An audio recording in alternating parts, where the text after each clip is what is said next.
ওই যে একটা গল্প আছে না, ছাগলের পালের মধ্যে বাঘের বাচ্চা এসে ঢুকে গেছে। ওয়ালাইকুম আসসালাম। ছাগলের পালের মধ্যে বাঘের বাচ্চা ঢুকে গেছে। এখন ছাগল দেখা তো বাঘ দেখা দিছে দৌড়, কিন্তু বাঘের বাচ্চা তো মনে করছে এরা আমার জাত ভাই, ছাগলের পিছে পিছে দৌড়াইতেছে। যাই হোক, কয়েকদিন থাকার পরে বন্ধুত্ব হয়ে গেছে। এখন হঠাৎ করে একটা বড় বাঘ দেখতেছে এদিকে ছাগল ধরার জন্য আসতেছে, সব ছাগলরা দৌড় দিতেছে, পিছনে এই বাঘের বাচ্চাটাও এদের লাগে দৌড়। ওই বাঘ দুঃখ করে কইতেছে, তুই দৌড় আজকা, তুই থাম। তে থামে না, যাইতেছে ছাগলের সাথে। যাই হোক, এখন ছাগল ধরা বন্ধ করে বাঘে বাঘ ধরছে। ধৈরা এবার কয়, ওরা দৌড়াইতেছে বুঝলাম, আমার ডরে, তুই দৌড়াস কে? কামারে সাইরা দেন। তো পরে কয়, কেন? তুই না বাঘ? কয় না, আমিও ছাগল। মানে ছাগলের পালা থাকতে থাকতে নিজে যে বাঘ এটাই ভুলে গেছে। কথা বলেন ঠিক কিনা? তো পরে তারে আর বিশ্বাস করাইতে পারে না, অনেক চেষ্টা কইরা পরে বলে, ঠিক আছে আয়, তুই যে বাঘ এটা বিশ্বাস করার জন্য আমার সাথে একটু আয়। তো গেছে এক কুয়ার কাছে যায়, দেখে এখানে মুখ দিয়া দেখ, তোরে দেখায় কেমন আর আমারে দেখায় কেমন। তো তাকায় দেখতেছে আসলেই তো তার আর আমার চেহারা এক, আমারও তো দেখতে ছাগলের মতো দেখা যায় না। তা আমরা হচ্ছি বাঘের জাত, কিন্তু ছাগলের পালা ঢুইকা নিজেদের অস্তিত্বের কথাই ভুলে গেছি। ঠিক কিনা বলেন? কথা বলেন ঠিক কিনা? এই জন্য আমাদের নিজেদেরকে আগে চিনতে হবে। আমাদেরকে দামি বানাইছেন কে? আওয়াজটা ছেড়ে দিয়ে বলেন কে? আল্লাহ রাব্বুল আলামিন আমাদেরকে দামি বানাইছেন, কিন্তু আমরা আমাদের দাম ভুলে গেছি। দুনিয়াতেও দামি, আখেরাতেও সব জায়গায় আল্লাহ তাআলা আমাদের মূল্য বেশি দিয়েছেন। সুবহানাল্লাহ। একজন মুসলমানের কি দাম! হাদিসের মধ্যে এসেছে, লা তাকুমুস সাআতু হাত্তা ইউকালা ফিল আরদি আল্লাহ আল্লাহ।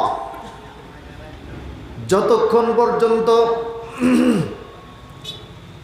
এই পৃথিবীর জমিনে একজন মানুষ বেঁচে থাকবে আল্লাহকে আল্লাহ বলে ডাক দেওয়ার জন্য, ততক্ষণ পর্যন্ত আমার আল্লাহ রাব্বুল আলামিন এই পৃথিবীর জমিনে কিয়ামত ঘটাবেন না।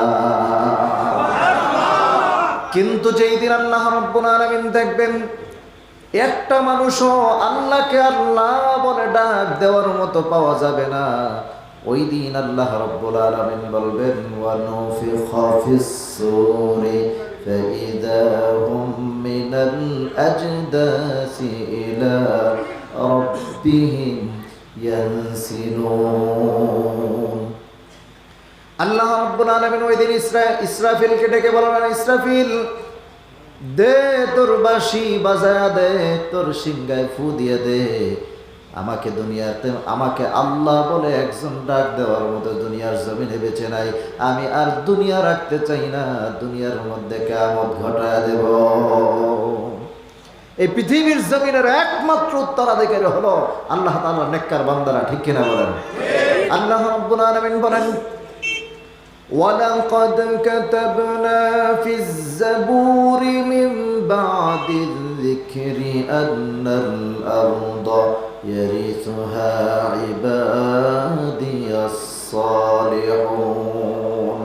আল্লাহ নিজেই বলছেন, আন্নাল আরদা, এই জমিনের, ইয়ারিসুহা, উত্তরাধিকারী হবে, উত্তরসূরি হবে, ইবাদিয়াস সালিহুন, আমার নেককার বান্দারা যারা আমাকে আল্লাহ বলে ডাক দিবে।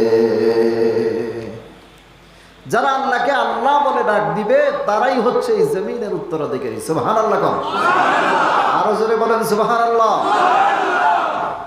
দেখেন উম্মতে মুহাম্মাদের কেমন দাম। হযরত ঈসা আলাইহিস সালাম একদিন একটা পাহাড়ের পাশ দিয়ে যাচ্ছেন, হঠাৎ করে একটু বিশ্রাম নেওয়ার জন্য দাঁড়াইলেন। বিশ্রাম নেওয়ার জন্য যখন দাঁড়াইলেন, অনেকক্ষণ হাঁটতে হাঁটতে পা ব্যথা হয়ে গেছে। হযরত ঈসা আলাইহিস সালাম একটা পাথরের সাথে হেলান দিয়া বসলেন, বসে বসে আর একটা পাথরের উপরে এইভাবে লাঠি দিয়ে আঘাত করতেছে। এক পাথরের উপরে বসে আর এক পাথরের উপরে লাঠি দিয়ে আঘাত করতেছে। হঠাৎ করে তাকায় দেখলেন পাথরটা দুই ভাগ হয়ে গেছে। ঈসা আলাইহিস সালাম পাথরটা দুই ভাগ করার পরে তাকায় দেখতেছেন ভিতরে একজন মানুষ বসে বসে আল্লাহ আল্লাহ জিকির করতেছে। সুবহানাল্লাহ বলবেন না? কার নামের জিকির করে? আরো জোরে বলেন। হযরত ঈসা আলাইহিস সালাম বললেন, কে তুমি? তোমার পরিচয় কি? কতদিন পর্যন্ত তুমি এটার মধ্যে বসে জিকির করতেছো?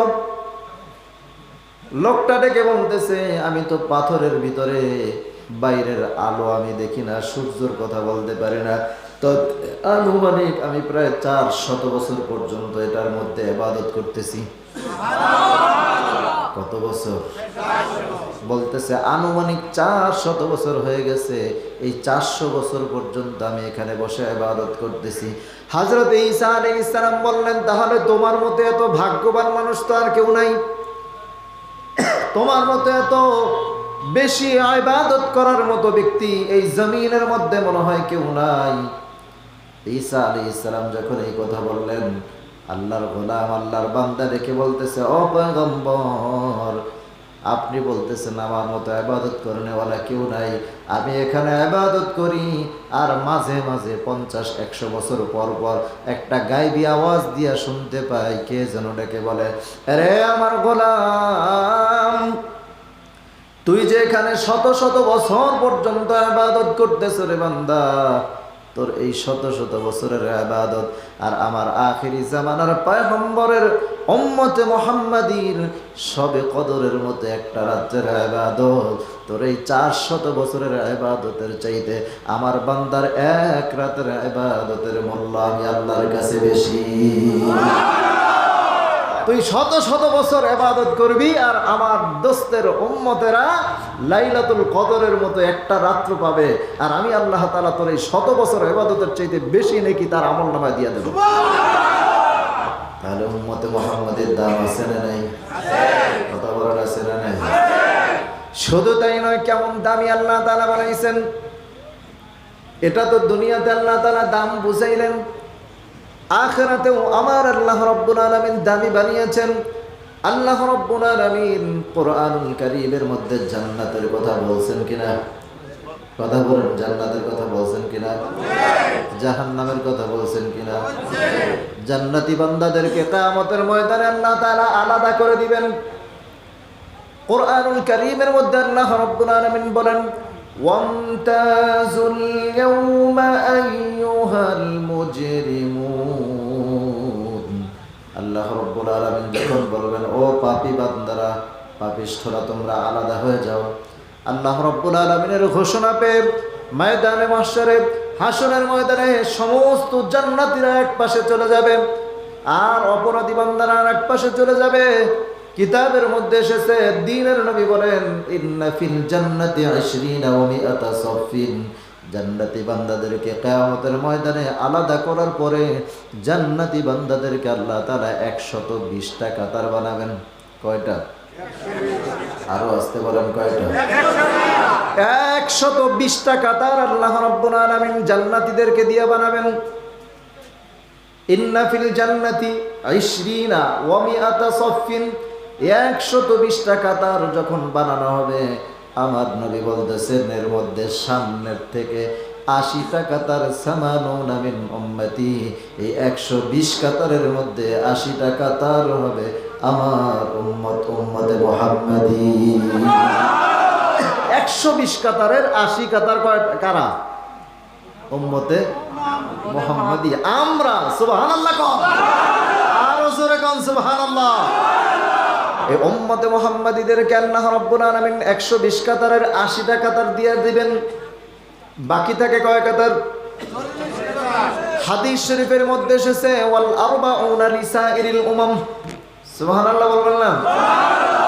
বাকি যে 40টা কাতার থাকবে, ওই 40টা কাতার সম্পর্কে নবীজি বলেন, হযরত আদম থেকে শুরু করে পয়গম্বর ঈসা আলাইহিস সালাম পর্যন্ত তাদের উম্মতদেরকে নিয়ে, নবীরা সহ তাদের উম্মতদেরকে নিয়ে হবে মাত্র 40 কাতার। কেমন সুন্দর করে আল্লাহ তাআলা ওই জান্নাতটা বানাইছেন। সেই জান্নাতের মধ্যে 120টা কাতারের মধ্যে 80টা কাতার দিবেন আমাদেরকে। তাহলে আখিরাতে আমাদেরকে দাম দিয়েছেন কিনা? জোরে বলেন দিয়েছেন কি দেন? কত দামি আল্লাহ তাআলা আপনাকে আমাকে বানাইছেন। এর উপরে উম্মতে মুহাম্মাদি হওয়ার পরেও আমরা আল্লাহর গোলামি করতে চাই না, ঠিক কিনা বলেন? কথা বলেন ঠিক কিনা? নামাজ পড়তে চাই না, রোজা রাখতে চাই না, ঠিক কিনা বলেন? ভাইরা আমার, বন্ধুরা আমার, একটা হাদিস বলেই আমি শেষ করে দিব। হযরত মুকাতিল ইবনে সুলাইমান রাদিয়াল্লাহু আনহু কর্তৃক একটি হাদিস, উম্মতে মুহাম্মাদের দাম কত বেশি। আমাদের এই কোরআন কয় পারা?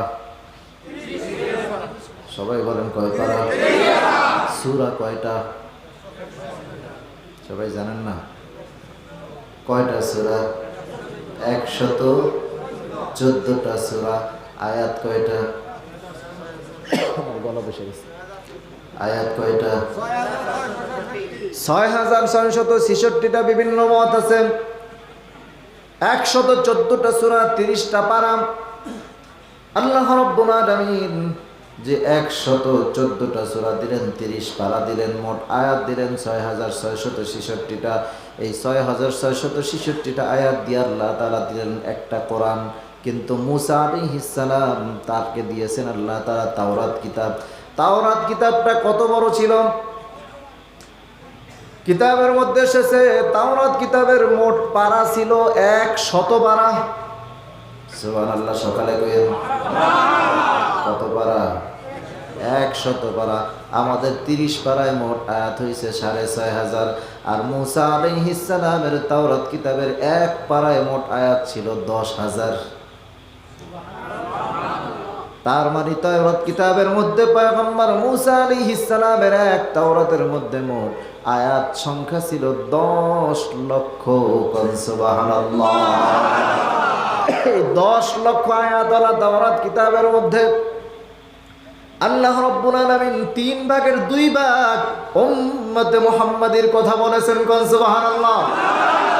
মূসা আলাইহিস সালামের তাওরাতের মধ্যে মূসা আলাইহিস সালামের শরীয়তের আলোচনা করছেন মাত্র 1 ভাগ, আর 3 ভাগের 2 ভাগ আমার আল্লাহ রাব্বুল আলামিন আলোচনা করেছেন উম্মতে মুহাম্মাদের আলোচনা। ওই মূসা আলাইহিস সালাম আল্লাহর সঙ্গে কথা বলতেন, ঠিক কিনা বলেন? এজন্য তার নামের সাথে লকব কি? মূসা কালিমুল্লাহ। মূসা কালিমুল্লাহ, আল্লাহর সাথে কথা বলতেন। মূসা আলাইহিস সালাম আল্লাহ রাব্বুল আলামিনের সঙ্গে কথা বলতেছেন।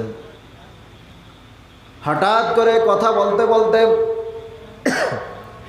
এক পর্যায়ে হযরত মূসা আলাইহিস সালাম আল্লাহ রাব্বুল আলামিনের কাছে বলতেছে, যে হাদিসটা আমি বলতেছি হযরত মুকাতিল ইবনে সুলাইমান রাদিয়াল্লাহু আনহু কর্তৃক বর্ণিত হাদিস। মূসা আলাইহিস সালাম আল্লাহর কাছে বলতেছেন, ইয়া রাব্বি আজিদু ফিল আলওয়াহি উম্মাতান। তাওরাত কিতাব পড়তে গিয়ে আমি একটা উম্মতের সন্ধান পেয়েছি। তাওরাত কিতাব পড়তে গিয়ে আমি একটা জাতির সন্ধান পেয়েছি। কিসের সন্ধান পেয়েছে? যারা বলেন কিসের সন্ধান? তাওরাত কিতাব পড়তে গিয়ে আমি একটা উম্মতের সন্ধান পেয়েছি, একটা জাতির সন্ধান পেয়েছি।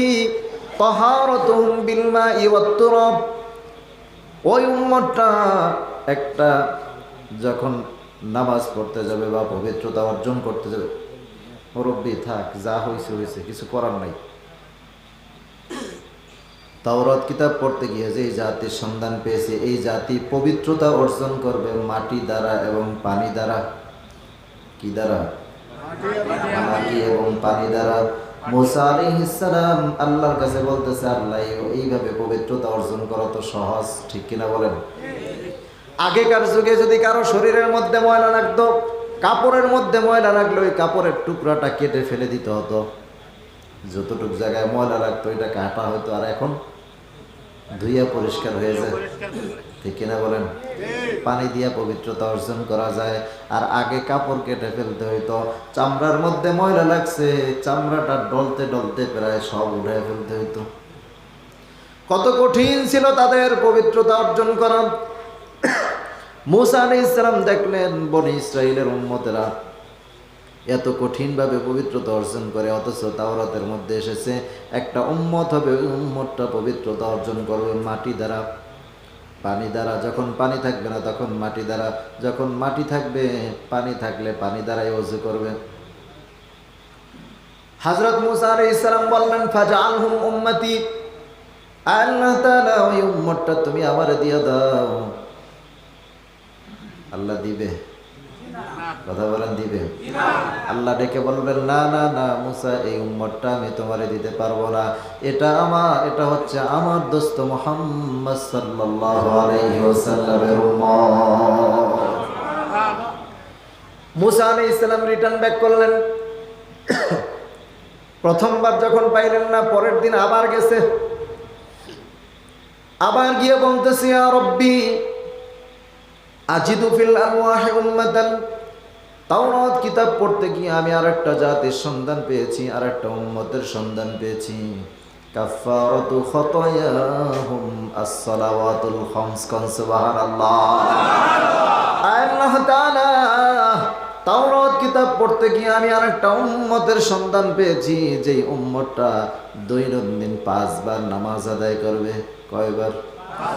কয়েক তো 5 ওয়াক্ত নামাজ আদায় করবে, ফজরের নামাজ আদায় করবে, এশা থেকে ফজরের মধ্যবর্তী সব গুনাহ তুমি মাফ করে দিবা। আবার যোহরের নামাজ আদায় করবে, ফজর থেকে যোহর পর্যন্ত যতটুকু গুনাহ করবে সব মাফ হয়ে যাবে। এইভাবে করে 5 ওয়াক্ত নামাজ বান্দা আদায় করবে। রব্বুল আলামিন এই 5 ওয়াক্ত নামাজের বিনিময়ে তুমি বান্দার আমল নামায় তুমি এত বেশি খুশি হবা, 5 ওয়াক্ত নামাজের বিনিময়ে বান্দার জীবনের গুনাহ তুমি মাফ করে দিবা। 5 ওয়াক্ত নামাজ পড়লে গুনাহ কেমন মাফ হয় নবীজি আরেকটা হাদিস দিয়ে বুঝাইছেন। নবীজি বলেন আরাআইতুম লাউ আন্না নাহরান বিবাবি আহাদিকুম, তোমাদের কারো ঘরের সামনে যদি একটা ঝর্ণা থাকে, কি থাকে? পাহাড়ের ঝর্ণা যদি প্রবাহিত হতে থাকে, ওই ঝর্ণার পানিটা যদি একেবারে স্বচ্ছ হয়, পরিষ্কার হয়, ইয়াবতাসিলু ফীহি খামসান, আর ওই ঘরওয়ালা, ঘরের মালিক যদি দৈনন্দিন এই স্বচ্ছ পানি দ্বারা, পরিষ্কার পানি দ্বারা 5 বার গোসল করে, কয়বার? 5 বার। হাল ইয়াবকা মিন দারানিহি শাই, 5 বার গোসল করলে কি তার শরীরে কোনো ময়লা থাকে? কথা বলেন থাকে? নবীজি বললেন ফাযালিকা as-সালাওয়াতুল খামস, এটাই হচ্ছে 5 ওয়াক্ত নামাজের মতো। যেমনি ভাবে 5 বার গোসল করলে শরীরের মধ্যে কোনো ময়লা থাকবে না, ঠিক অমনি ভাবে কোনো বান্দা যদি 5 ওয়াক্ত নামাজ আদায় করে, আমার আল্লাহ তার আমল নামায় কোনো গুনাহ রাখবে না। আওয়াজ দিয়ে কোন সুবহানাল্লাহ। দেখেন নামাজ পড়লে আল্লাহ মর্যাদা বাড়ায় কিনা? কথা বলেন, বাড়ায় কিনা? নামাজ পড়লে আল্লাহ রাব্বুল আলামিন আপনাকে একটা 2টা চক্ষু দিবেন। কয়টা? 2টা। 2 ধরনের আল্লাহ 2টা 4টা চক্ষু দিবেন। কয়টা? আমার নবীজি 2 রকমের চক্ষু দিয়ে আল্লাহরে দেখছেন। সুবহানাল্লাহ। সুবহানাল্লাহ। মিশকাতের শরমের কাতের মধ্যে মোল্লা আলী কারি রাহমাতুল্লাহি আলাইহি লিখেছেন ইন্নান নাবিয়্য সাল্লাল্লাহু আলাইহি ওয়াসাল্লাম রাআ রাব্বাহু আযজা ওয়া জাল্লা ফি লাইলাতিল মিরাজ বিআইনাই রাসিহি। আমার নবী মেরাজের রাতে আমার আল্লাহ তাআলাকে চর্ম চোখে দেখছেন। সুবহানাল্লাহ। এই 2টো চোখ দ্বারা আমার আল্লাহ তাআলাকে দেখেছেন। কয়বার? কথা বলেন, কয়বার? একবার দেখেছেন। আর আত-তালিকুস সাবিহের মধ্যে এসেছে আমার নবী আমার আল্লাহ রাব্বুল আলামিন মেরাজ ছাড়া অন্তর চক্ষু দিয়া আমার আল্লাহকে দেখেছেন 42 বার। সুবহানাল্লাহ।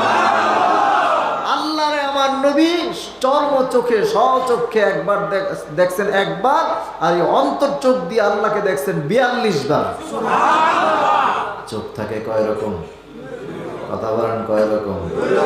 এজন্য হাদিসের মধ্যে আছে ফাইন্নাহু ইয়ানজুরু বিনুরিল্লাহ, আল্লাহ ওয়ালারা আল্লাহর নূরের চোখ দিয়া দেখে। সুবহানাল্লাহ। এজন্য ওই চোখ কামাই করতে হলে নামাজ পড়তে হবে। কথা বলেন, ঠিক কিনা? নামাজ পড়বেন তো? সবাই পড়বেন তো? আল্লাহ সবাইকে 5 ওয়াক্ত নামাজি বানায় দাও। জোরে কোন আমিন। জোরে বলেন আমিন। আপনারা জিবরাইল ফেরেশতার নাম শুনছেন? কি করত? নবীর কাছে ওহী নিয়ে আসতো, ঠিক কিনা বলেন? ওই জিবরাইল ফেরেশতা, তাকে আল্লাহ তাআলা আবু দাউদের মধ্যে আসছে 600 ডানা দিবেন। কয়টা? 600 ডানা আল্লাহ তাআলা জিবরাইল ফেরেশতারে দিবেন। জিবরাইল ফেরেশতার এই 600 ডানার ভিতরে সবচেয়ে যে ছোট ডানাটা ছিল, ওই ডানাটা ব্যবহার করে তিনি যদি নবীর কাছে ওহী নিয়ে আসতেন, তাহলে সিদরাতুল মুনতাহা তার বাড়ি। এই যে জমিন থেকে প্রথম আসমান থেকে দ্বিতীয় আসমান, তৃতীয় আসমান, এভাবে করে 7 আসমান ভেদ করে এরপরে হলো সিদরাতুল মুনতাহা। ওই জায়গা থেকে জিবরাইল ফেরেশতার মদিনা পর্যন্ত নবীর কাছে ওহী নিয়ে আসতে সময় লাগতো ওই ডানাটা দিয়ে ব্যবহার করে একটা চোখের পলক। অর্থাৎ চোখের এক পলকের সাথে সাথে তিনি জমিনে চলে আসতেন। আচ্ছা বলেন তো, যার 600 ডানার একটা ডানা ব্যবহার করলে এত তাড়াতাড়ি জমিনে আসতে পারে, তার কি এই 600 ডানা ব্যবহার করার জায়গা আছে? কথা কেন আছে? 600 ডানা ব্যবহার করবে কই? এরপরে আর জায়গা কই? একটু মজার আলোচনা আসতেছে, একটু গভীর মনোযোগ দিয়ে বসেন। কিন্তু তারপরও জিবরাইল নবীর কাছে আয়েশা বলতেছেন, ইয়া রাসূলুল্লাহ, আমি আমার জীবনে 3 বার, কয়বার? 3 বার আমি আমার সবগুলো ডানা একসাথে ব্যবহার করেছিলাম। সুবহানাল্লাহ। আরো জোরে কোক্কা সুবহানাল্লাহ। আপনাদের দেশের ভাষায় কইলাম কোক্কা। হ্যাঁ, আমার কথা বুঝেন তো?